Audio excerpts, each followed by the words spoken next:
Heidi ho neighbors, Rado Goji here, and welcome to Squeeze the World Toys. Today we're going to be taking a look at something slightly different, still of the tokusatsu persuasion. Today I have in store for you 3 figures from the Legend Sentai Joint Gattai series. This is a series of robot figures that came out in 2011, back when Gow Ranger was still on, and we were celebrating the 35th anniversary of Super Sentai.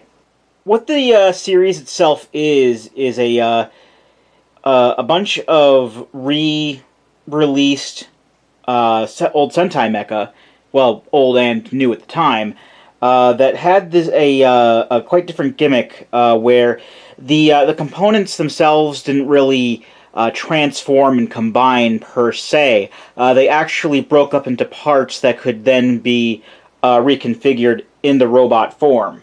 There were 7 figures in all for the set. The 4 of them that I do not own included Gow Ranger Robo from Gow Ranger, Maji King from Maji Ranger, ShinkenOh from Gow Ranger, and GaoKing from GaoKing.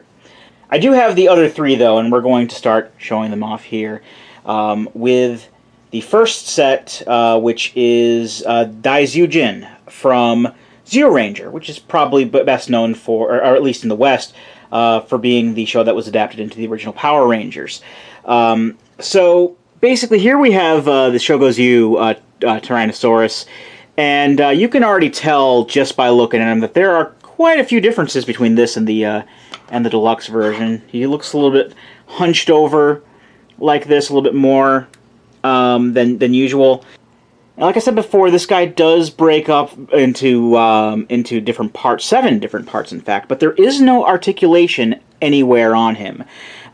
Basically, like the position that many of his limbs are in, either they can be removed and placed elsewhere, in like a different sort of position, which there really isn't any real other position to put them in. But for example, the arms here, these are actually molded in this position here. You can't move them at all.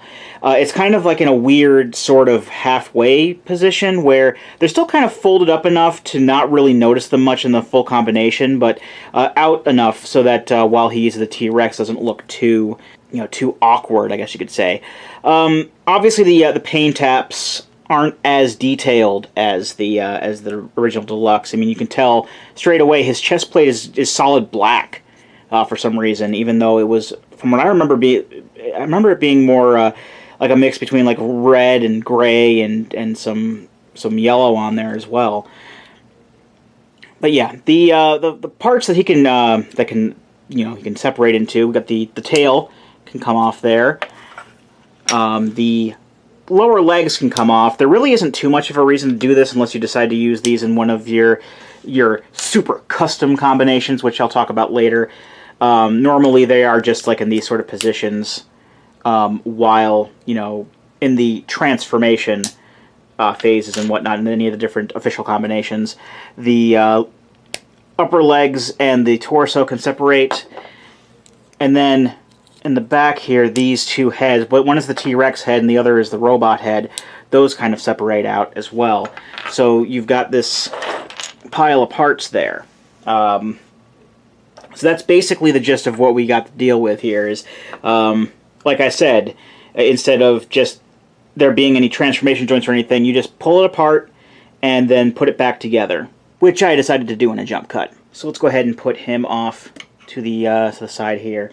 And we'll bring out the next component, which is the Shogozu Mammoth. And you can already tell, as far as scale goes, he's kind of smaller than normal. I remember him being at least up to here, or something on him. Like, let me get this a little bit closer. You can see, yeah, he's usually up to here-ish, if I remember correctly. It's been a while since I've seen the Deluxe Megazord, but yeah, he's like a little guy, this one. And also, because of the way things are molded, there's no articulation or transformation joints. The fists are already out on the rear legs here. The mammoth does separate into 5 different pieces. The head comes off, and then these are just kind of separate, and then they also split into 2 pieces each. So we've got, like I said, 5 separate pieces with which to play around with. Now here's where we get to some of the more simplistic of the components. Here we have the Shogozu Triceratops, which is more or less just 2 pieces here. You can already tell that the right away that's partially transformed because the tail is already folded up into the transformed position. But he really didn't have any other way that any other joints or anything on the original toy that transformed. So he's more or less the closest looking to the natural component form than any of the other ones in the set. The head can come off, but that's pretty much it. This is all one big piece here. The Shogoju Saber Tiger is pretty much the same sort of story as the Triceratops. The gun tail is already folded in, and the legs are also partially folded in, so that it still looks like he's standing on legs there, but when it's a leg, robot leg, it doesn't look too awkward with legs just hanging out all over the place, because, these don't move. But, again, much like the Triceratops, the head can come off, and that's pretty much it. And this is all one big solid piece. And that brings us to the final component of Daizyujin, which is Shogozu Pteranodon. And this is probably, as far as individual components go, the weakest of the 5. I mean, it's obviously the weakest of the 5. It's only one piece, and this is it. It's already mostly transformed. The head is normally swings out on like an arm here, and there's wings that kind of fold out on the sides. The wings are still kind of there, represented by these little nubs on the side, and the head is mostly already tucked in. But there really isn't too much else to be done with this. It's just one solid piece. So before we make Daizyujin itself, let's go ahead and make the in-between form, the Dino Tanker. I don't remember what it was called in Power Rangers. I think it was just like Megazord Tank Mode or something like that. I think it was used a little bit more in Zeo Ranger than it was in Power Rangers anyway. But we're going to start off by taking the tail off here and slightly repositioning it so that this upper peg goes into this hole right here. And the tail is lifted a little bit. The Saber Tiger and Triceratops are just going to fasten in via these pegs here into these clip holes on the knees. And they just plug in nice and neat. We're going to take the mammoth all the way apart, and on each of these sides, when you separate the front and the back legs, you then reconnect them thusly, which basically makes the arms here. The same thing with the other side. And then you just clip the mammoth head onto the T-Rex's chest. Put the arms on the sides and face them forward. And lastly, the Pteranodon will just clip in via this peg here into this hole on the back of the T-Rex's neck. And this is the joint Gattai version of the Dino Tanker. I do have a couple of things that irk me about it, mainly revolving around the Pteranodon. Again, I'm really not expecting the world of this. This is just kind of like a cheaper, celebrationary line of mechs they came out with that has a pretty neat gimmick that we'll get into later. But for the Dino Tanker mostly looks the part. I do like how, even though we don't have like extra like cannon bits that normally go into where these hands are, the clip holes on the ends of the fists kind of work in that capacity. But it's always the Pteranodon just always kind of irks me when it's like this, because normally it's supposed to be facing this way, and the head's supposed to be peeking over the top, which they really can't do here. So they basically just went with, honestly, the best thing that they could do with that. At least the head is still visible, but it's looking the wrong way. Now, turning this from the Dino Tanker into Daizyujin is very, very simple. First off, we're going to disconnect the torso from the legs. thusly. We're going to take off the Saber Tiger and Triceratops heads and then replace them into these holes here. And then the tail is going to come off here, and then the top peg is going to hook into this sort of diagonalish peg so it's facing upward like that. The torso, we're going to take off the Pteranodon, we're going to take off the mammoth head, and we're also going to, well, bring the arms down and take out the two heads here. Let's just go ahead and put the torso onto the legs like that. The Pteranodon is going to fit onto there as the chest plate. And then you just separate the two heads like this. The T-Rex head is going to go back into the cavity facing this way so that it has basically makes a clip for the robot head to go into. And the mammoth head, as always, is used as a shield here. You can plug it into the hole at the end of the fist.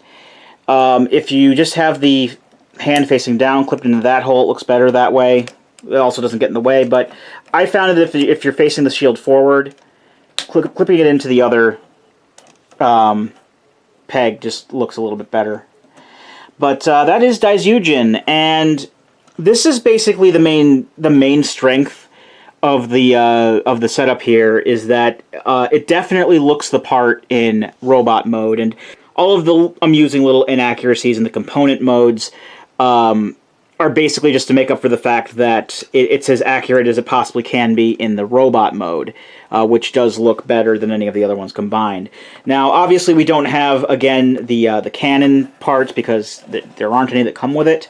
It also doesn't come with a sword, so there's no power sword or whatever for to put in his other hand or clip it into the hole or whatever.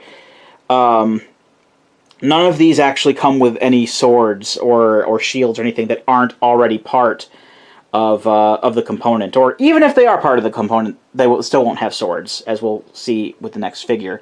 But let's go ahead and get to the next figure. By the way, Daizyujin is probably my favorite out of the three. The next set that I have to show off here is Gow King from Gow Ranger, or as he was known over in America, I believe it was the Wild Force Megazord from Power Rangers Wild Force.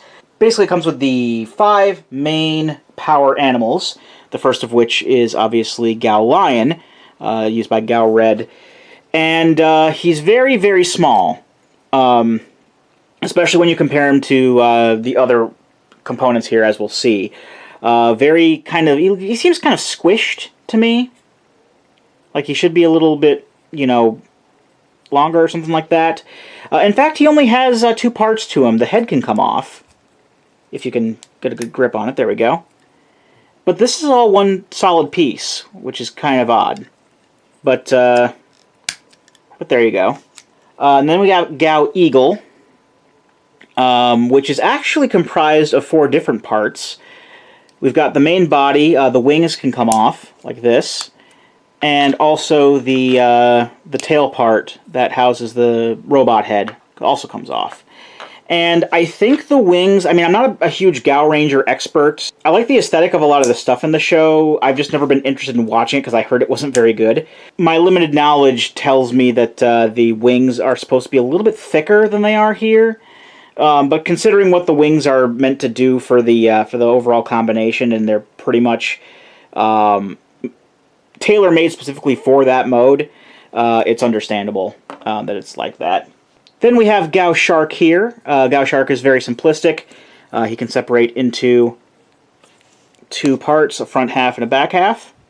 Gow Bison is the largest component of the 5, and is already, much like we've seen before, partially transformed. You can see that the rear bison legs are already molded as being folded up into the legs, the robot legs anyway, and the robot feet are actually kind of acting as the bison legs in this case.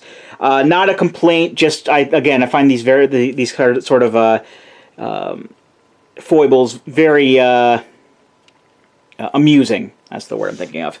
So, much like Gow Eagle, which is probably one of the smaller parts, he does separate into 4 parts. The head can detach. The front leg section is also one part, and then the rest of him kind of separates into robot legs. And lastly, we have Gow Tiger, which is the other arm, and thus is another very simplistic singular limb sort of thing. It's made up of two parts. In this case, the head can come off, and then the rest of this is one solid piece.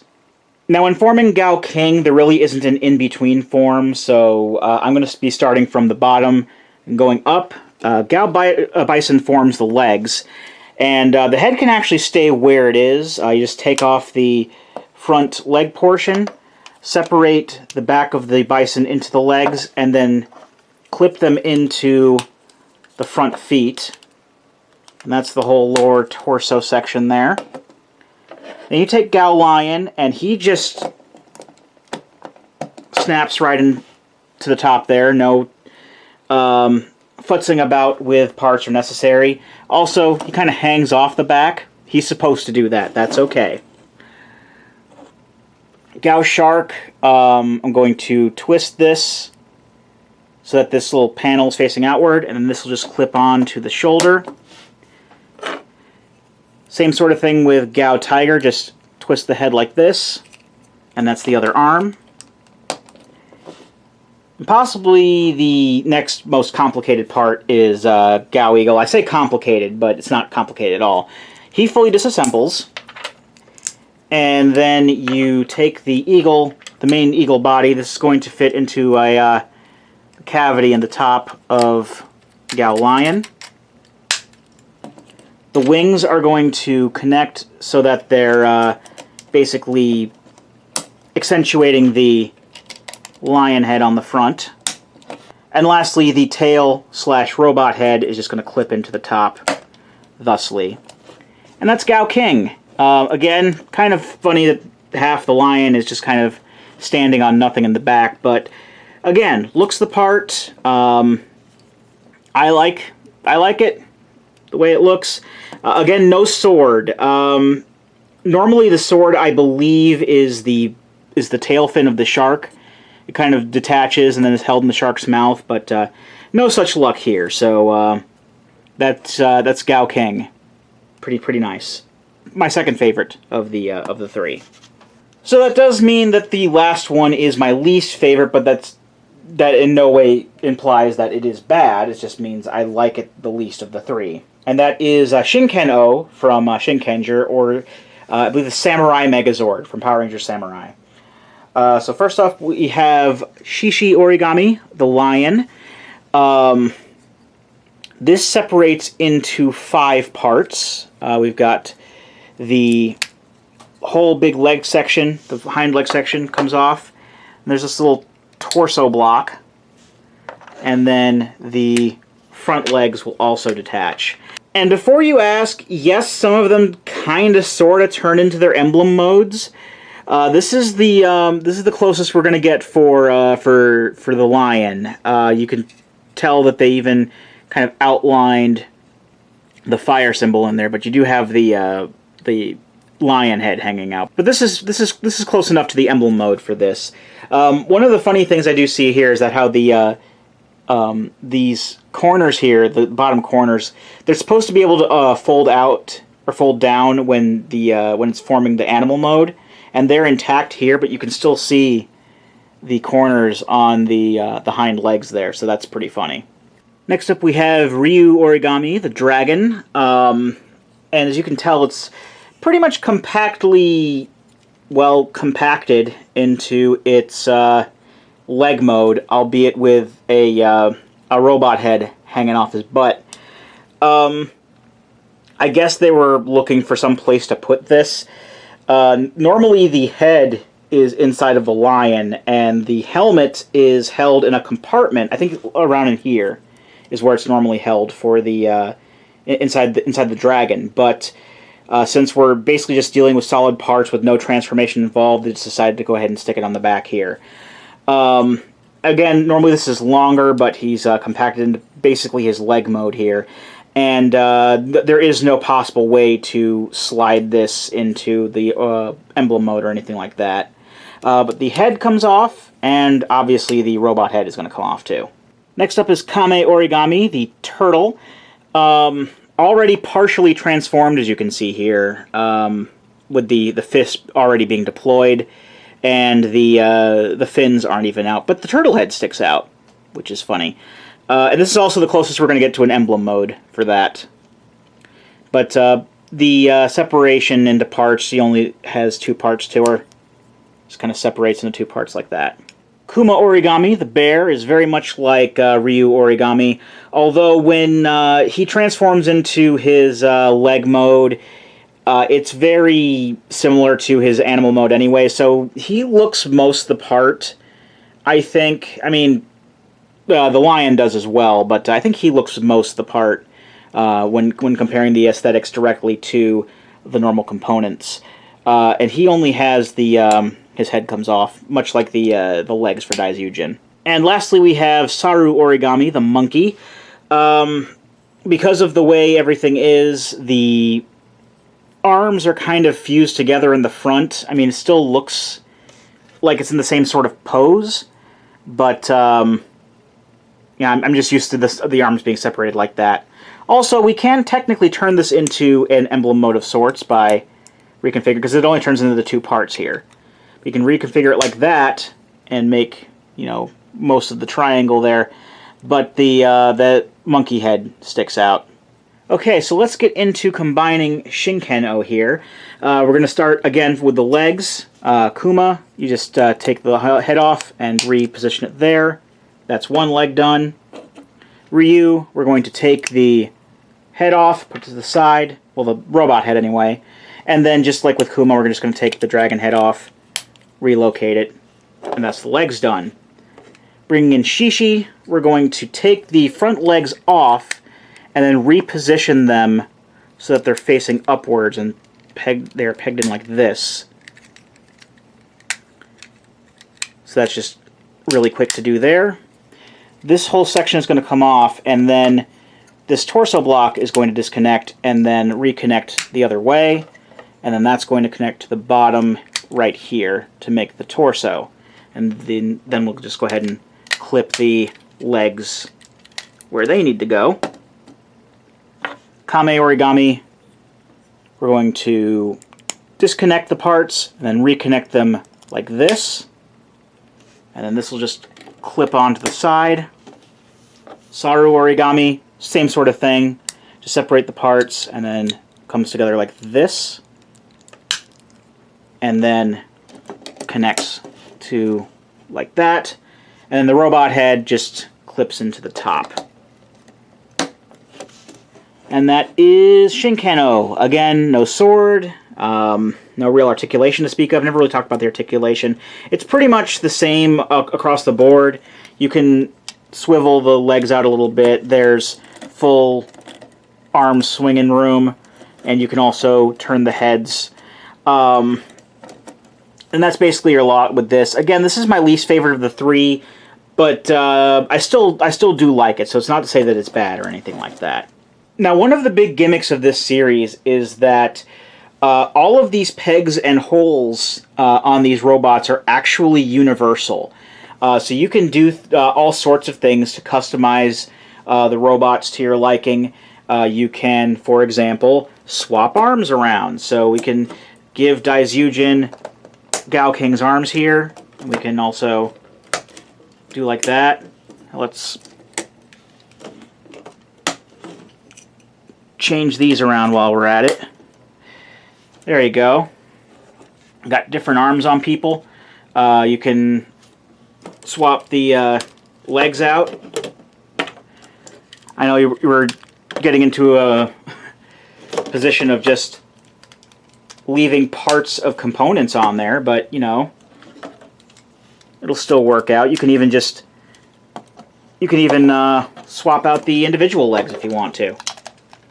The possibilities, while I don't think the possibilities are endless or anything like that, they are definitely they are limited in a way, but you can basically just test your limits and whatnot based on how you can fit things together. In fact, this torso block should still be on There, that looks a lot better. Make them still the same size and whatnot. Oops. It doesn't even have to stop with just, you know, swapping limbs and heads and stuff. You can, depending on how things work out for your particular robot, wherever pegs and things are. One thing I like to do is, like, you have your Daizyujin legs there, and then sometimes you'll have peg holes that'll match up like this. I mean, they may not be exact, but they'll hold on there. And, like, you can give your guy a little bit more. He's got leg armor now. He's got bigger leg armor, and also you fit arms to the outside of the arms if you want. Again, anywhere you want to put a peg in a hole, you can put a peg in a hole. Here is a picture that I took off my phone the day that I got these. I separated all of the parts and basically used every single part to build this monstrosity here. And that was a lot of fun. So you can pretty much do whatever you want as long as you have, you know, some way that you can fit everything on. I mean, it's not like you can necessarily do every single thing you want. I mean, you're going to still run into limitations here and there, especially considering that there are some parts that have, you know, holes and stuff and pegs that are kind of off-kilter with others, but that's fine. Like you saw with that huge chimeric nightmare, it's a very fun thing. I do enjoy this. I'm glad that I picked these up. I do kind of regret not getting the other two. I got these when they were on sale, and there's a whole big story behind it. But long story short, I got these on sale at CS Toys, and they had the Gow Ranger Robo and the Magic King as well. And if I felt that I could afford them at the time as well, I would have picked them up. But I'm glad that I got these three, and I can still mess around with them and whatnot whenever I want to. And that's just great. I don't know how else to end this video. But I've been Radio Goji, and I'll be here next time. Join me, won't you?